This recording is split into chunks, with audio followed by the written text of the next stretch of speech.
Oh wow, what is this? My goodness, an early American fork.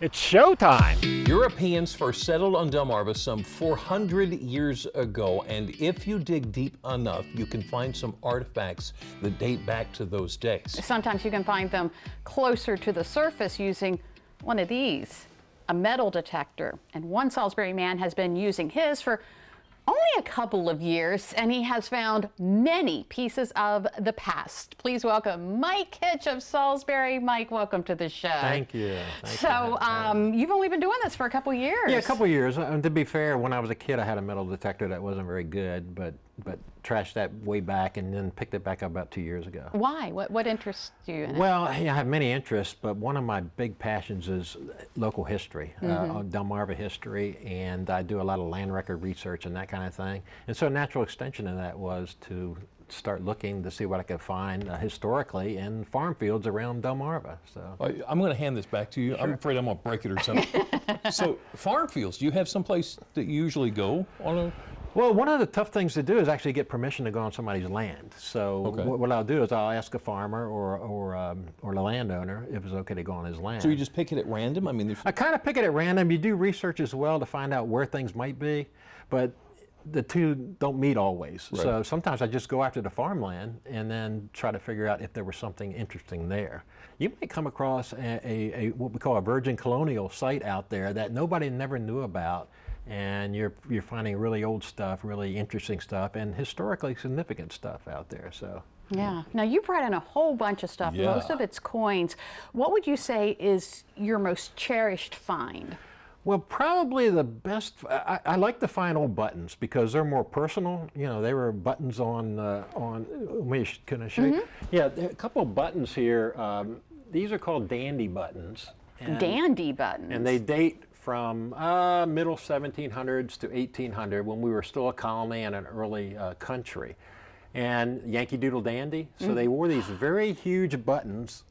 That's why we find so many buttons. There was they had a bunch of them. A couple dozen buttons on somebody's outfit. And they've got designs on them, and in the day they would have been gilded or plated with gold or silver. Listen, if I found something like that out in the field, I would think that it was something that just got knocked out of a piece of metal. How do you know that that is something that... Just research, and on the back you'll see remnants of the loop that they sewed it to the clothing. So that helps with the identification. And then there's many Facebook pages and social media about, okay, I found this, what the heck is this? And people say, well, that's a dandy button circa 1775 or whatever, you know. So very interesting. Yeah. But my most cherished possession, believe it or not, actually is two of them. These guys here. This guy here is what they call, so back when we were a colony, we used British copper coins and Spanish silver coins as our regular coinage for the regular person. And this area was settled in the 1660s. So you can find stuff all the way back to then, and even predating that if people brought it here from elsewhere. But this is called a cob. It's got a little cross on it, and it's got the marking of King Charles II of Spain. What? And it's a half real.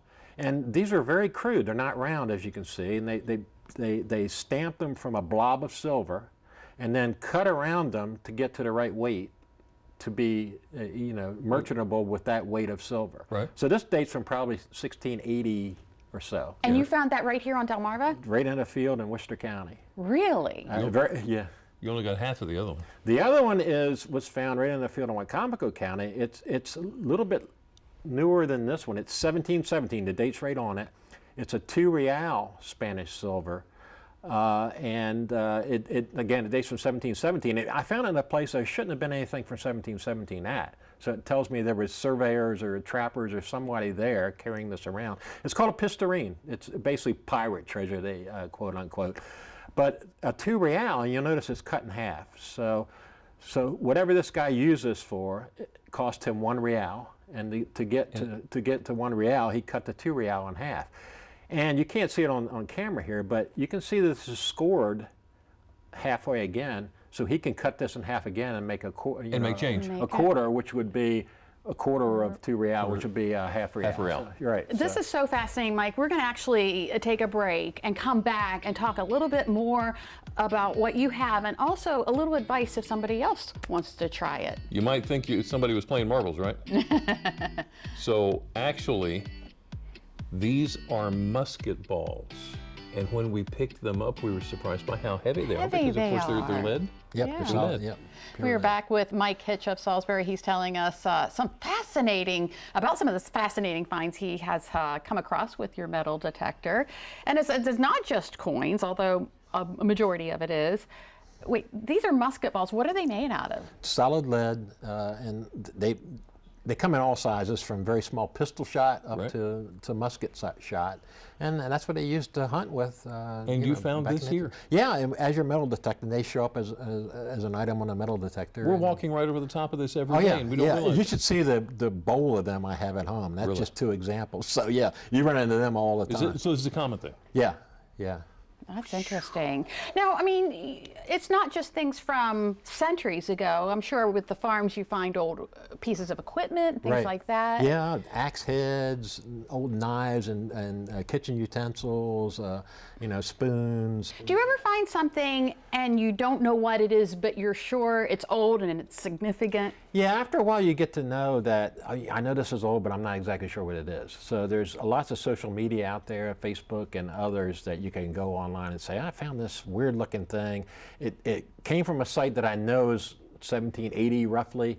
What is it? And lots of good people out there know these types of things. And many in the local community. And so it's a learning adventure, as well as just, I call it a historical Easter egg hunt for adults, because you never know what you're going to find. And Okay, so you got my attention. I want to become somebody that goes out and looks and finds things like this. Let's talk metal detector. Right. How much money am I going to have to spend on a metal detector to be able to find something? If you're going to do it right, you need to spend $300 or $400 to get a entry-level metal detector that's going to treat you right. And back in the old days, when I had a metal detector when I was a kid, they only detected metal. Everything was the same. These days, the metal detectors will discern between iron and silver and gold. Tell you if it's lead or jewelry. Right, because of the type of signal you get back and the number of this, it gives you a numerical value. Right. You can tell it's in the range of silver, for instance. So you're going to get what you pay for. Yeah, so I started out, my first one, I didn't know if I was going to stick with it. I paid $350, but within a month it became very apparent that not only was I going to stick with it, I was kind of addicted to it. So I went with this Minelab Equinox 800 model, which costs roughly $800 these days. And that's not spending thousands, and it's a good workhorse of a detector. And you said that you need that kind for this area specifically. Yeah, the first kind I got, it was a single frequency, what they call technology, not to get too much into technology, a single frequency mode.